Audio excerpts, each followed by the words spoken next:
خوف خدا رکھنے والا گناہوں پہ اصرار نہیں کرتا. خوف خدا رکھنے والا گناہوں پہ اصرار نہیں کرتا. یہ نہیں کہ گناہ نہیں ہوتا، گناہ ہو جائے گا، لیکن خوف خدا کے بدولت فوراً توبہ کی بھی توفیق ہو جائے گی، فوراً توبہ کی توفیق ہو جائے گی.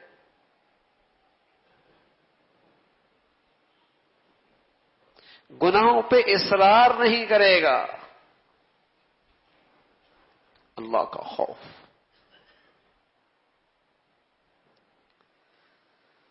اور میرے عزیزو، اللہ ہم سب کی حفاظت فرمائے. اگر دل کی دنیا میں یہ نہیں ہے تو پھر خوف ہی خوف ہے. پتہ نہیں کس کس کا خوف ہے. ایک انجانا سا خوف ہے.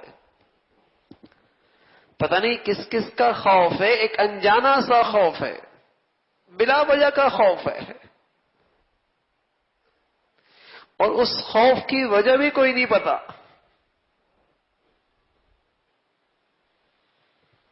اس لیے کہ دل اللہ کے خوف سے خالی ہے. دونوں خوف مخلوق کے اور خالق کے اکٹھے کوئی نہیں ہوتے.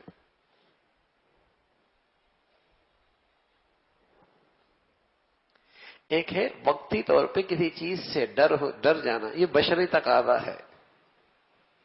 حضرت موسیٰ علیہ السلام نے سانپ دیکھا، پیچھے ہٹ گئے. یہ فطرتی بات ہے. اندھیرے میں پیچھے ہو گیا، یہ ایک فطرتی انسانی بشر کا تقاضا ہے. خوف دل میں بیٹھ جائے اور وہ زندگی کو خوف زدہ کر دے، یہ خطرے کی چیز ہے، یہ بیماری ہے، یہ عیب ہے، یہ کمزوری ہے. ہاں، مبارک ہے اللہ کا خوف، یہ مبارک ہے. اللہ کا ڈر آ جائے.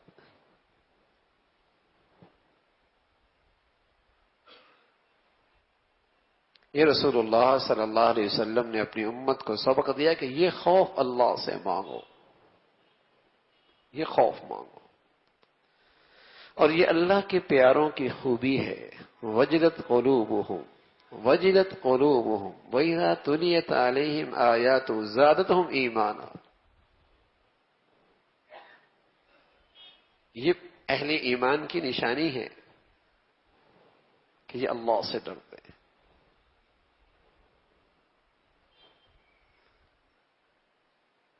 اور یہی خوف خدا اس کی ایمان کا تحفظ کرتا ہے، اس کی ایمان کا تحفظ کرتا ہے.